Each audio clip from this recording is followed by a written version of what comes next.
नमस्कार. लीनाचे स्वयंपाकघरमध्ये मी लीना आपलं स्वागत करते. आज या स्वयंपाकघरात तुम्हाला झटपट आम्रखंड कसं बनवायचं ते पाहायला मिळणार आहे. चला तर मग आजच्या या रेसिपीला सुरुवात करूयात. इथे मी अर्धा लिटर म्हैशीच्या दुधाचा चक्का तयार करून घेतलेला आहे. आम्रखंड बनवण्यासाठी चक्का ताजा असणे आवश्यक आहे. एका भांड्यामध्ये चक्का घेऊयात. इथे मी 2 हापूस आंब्याचा रस घेतलेला आहे. हापूस आंब्याचा रसाऐवजी तुम्ही फ्रोझन आमरस घेतला तरी चालेल.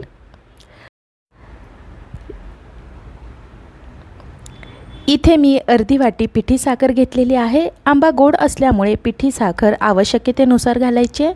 चमच्याच्या साहाय्याने आपण पिठी साखर मिक्स करून घेऊयात.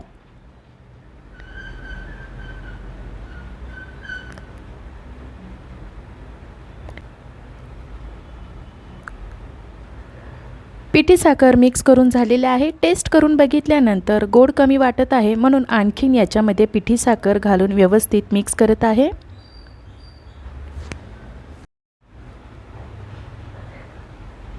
पिठी साखर मिक्स केल्यानंतर मिश्रणाला सुरेख रंग आलेला दिसत आहे. आता हे मिश्रण आपण एकजीव होण्यासाठी मिक्सरच्या भांड्यामध्ये घालूया.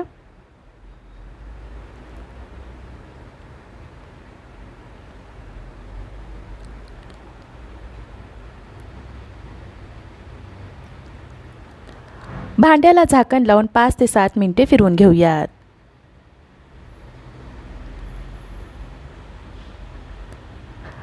पाच ते 7 मिनिटे फिरवून झालेलं आहे. झाकण काढूयात.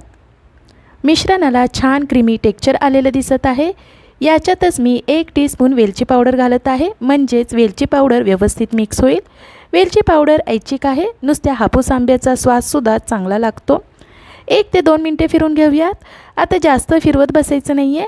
1-2 मिनिटे फिरवून झालेलं आहे. झाकण काढूया.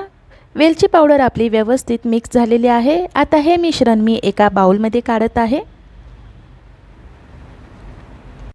बघा, भांड्यात ओतत असतानाच याचं टेक्स्चर समजत आहे. आम्रखंडाला रंग खूप सुरेख आलाय.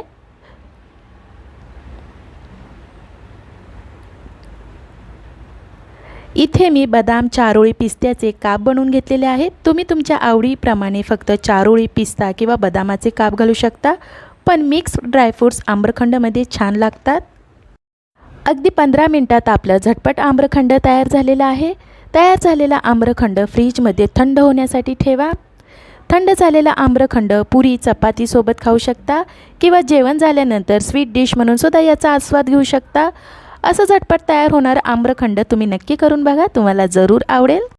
मला आशा आहे आजच्या या रेसिपीची तुम्हाला थोडीफार मदत झाली असेल. आजची ही रेसिपी तुम्हाला आवडली असेल तर लीनाचे स्वयंपाकघर या यूट्यूब चॅनलला लाईक, शेअर आणि सबस्क्राईब करायला विसरू नका.